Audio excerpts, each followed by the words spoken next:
scream pierced the air. I turned sharply, my heart pounding, eyes wide in alarm. But then I saw it. A car had hit someone, and without a second thought, it sped off. I ran over. A man lay unconscious in the middle of the road. My instincts kicked in. I managed to pull him to safety and ran to my car. Dragging him into the passenger seat, I drove straight to the hospital, panic rising with every second. At the hospital, I barged in, screaming, "I have an emergency!" But no one could hear me. It was a week before Christmas.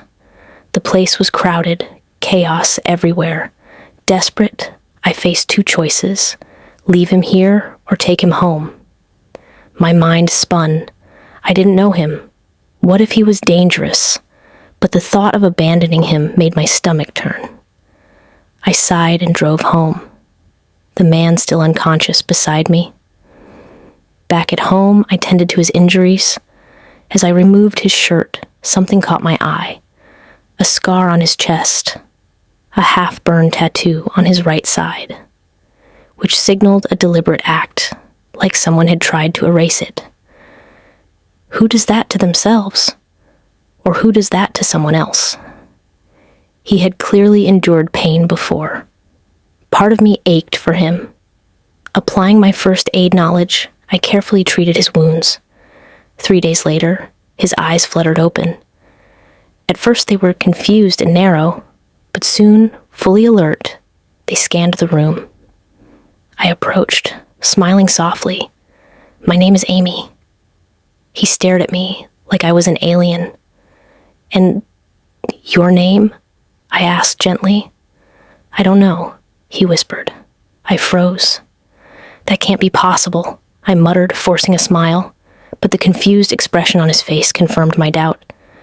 His memory was gone. Completely blank. For the first time since he'd arrived, I picked up his phone, hoping for a clue. But the message on the screen made my blood run cold. Run. Run from who? What had I gotten myself into? Fear gnawed at me. I worried for him, and for myself. The phone rang, persistent, insistent. He didn't answer. Days passed. He grew stronger, but his memory remained absent. We became friends. I even gave him a name, Nathan. Every time I called him that, he smiled. And oh, his smile. If it could be thrown into the air, it would light up the world. One afternoon, I stepped out for an errand. The same errand I was on the day of the accident. A sweet breeze brushed my face. Then terror froze me. A black SUV had been following me. My heart leapt. I ducked into a supermarket and snuck out the back, running as fast as my heels would carry me. I burst into my home, landing on the floor, gasping. Nathan helped me up, eyes wide. I told him everything. He ran a hand through his hair. "I think they were looking for me," he said quietly. "How?" "No one knows you're here," I exclaimed. "I was being hunted. Before the accident, by the people I worked for, but I can't remember my job, or why they wanted me gone." Before I could respond, he grasped my shoulders, steadying me. "No harm will come to you because of me, I promise," he said, eyes locked on mine. I smiled. No one had ever spoken to me like that. I hugged him, refusing to let go. The next day, we went Christmas shopping. I waited outside the store while Nathan carried our last bag. Then it happened. A firm, brutal hand grabbed me and pulled me through the crowd. I screamed Nathan's name, but my voice faltered.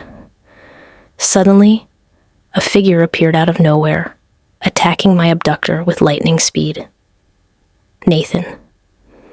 His fighting skills were incredible. He defeated my attacker without breaking a sweat, then pulled me to safety. I had to know. How did you fight like that? He wheezed, holding still a moment before regaining composure.